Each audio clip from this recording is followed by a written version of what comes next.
importante talagang dapat andun yung hilig mo talaga. Mahal mo yung trabaho ng gagawin mo. Kasi kung hindi mo rin talaga mahal yung trabaho mo, I don't think you will survive.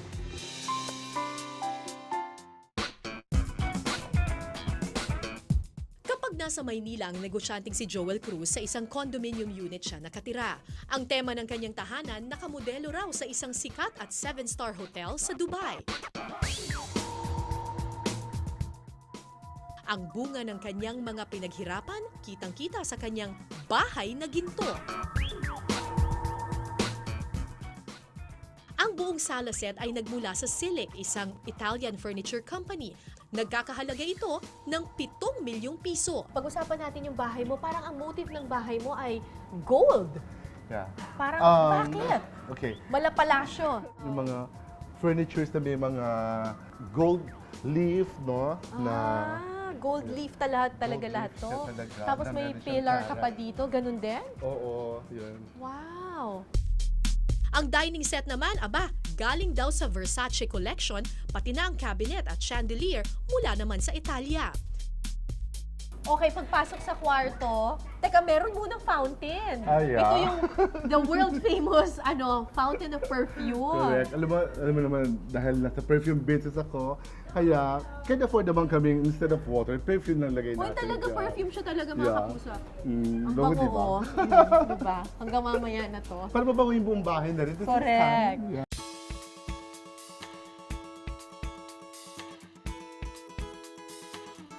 Ipinasilip din ni Joel ang kwarto ng kanyang kambal na sina Princess Sign at Prince Sean. At ito yung kwarto ng twins! Yeah, dati kong room. Oh my gosh, si Princess is so cute! Hello, Princess. Say hi. Hi, tita. Princess! Oh, hinaang mo sa bali yung ano. Princess! Say hi. At And ito this is the naman yung, boy. oh my gosh! Ang cute! Grabe! Say hi, Prince. Hi, Prince! Say hi, Prince. Soy na tiso Tita. yung mga anak mo, no? Diyos ko, anong tawag nila sa'yo?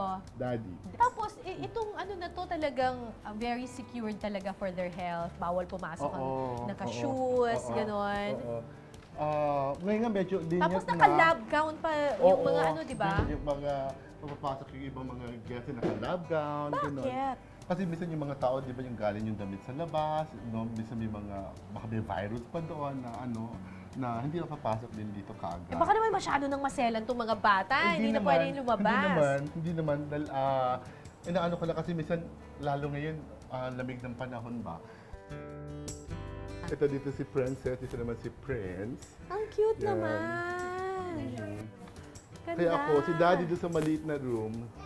Yan, dito yung toilet nila. Pero dito hindi, may closet. I mean, to think na ang lalaki ng mga bahay mo, pero yung toys nila, hindi siya talaga overflowing. Parang tama lang. Oo, Just dapat right tama lang.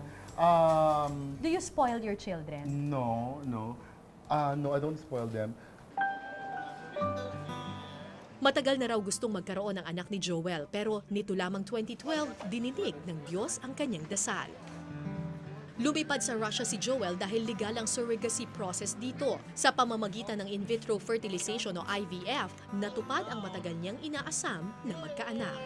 Umabot man ng 7 milyong piso ang buong proseso, okay lang daw kay Joel dahil abot langit naman daw ang kanyang kaligayahan ngayon sa piling ng kanyang mga anak. Mahirap ang buhay ninyong mga gay, lalo na pag kayo'y tumatanda na. Gusto ko magkaroon talaga ng anak. Anong buhay mo pag matanda ka na? Unlike pag may partner ka, na yung makikita mo naman yung couple, di ba? Yung babae, alagaan yung asawa niya. Yung lalaki din, pag mahina yung babae, aalagaan niya. Nandun yung love talaga. My mom kasi parang ayaw niya talaga na, she's the typical mother na ayaw niya na parang gay ka, yung gano'n. Ba't daw ako gano'n? Maglakad na daw nagsisway yung kamay ko ng gano'n, Tapos, pag umupo daw ako sa jeep, ba't daw kailangan daw i-cross leg ko pa yung gano'n? Sinubukan mo bang magpakalalaki? Oo, pero hindi rin may effect. Ba't hindi ka Sa amin. magkaroon ng boyfriend? Paano ko ba-explain yun? Boyfriend, parang wala, hindi tumatagal eh. Nagkaroon na ako before, pero that's it. Tapos na yun. Ang pangmatagalan sa'yo ay yung mga bata. Yeah. Yung anak mo. Na-realize ko talaga ngayon yun kasi ano din talaga yung happiness na mamahalin ka talaga ng anak mo. Fulfilled ka. Dahil Yes, sa kanila. Yeah, fulfilled din.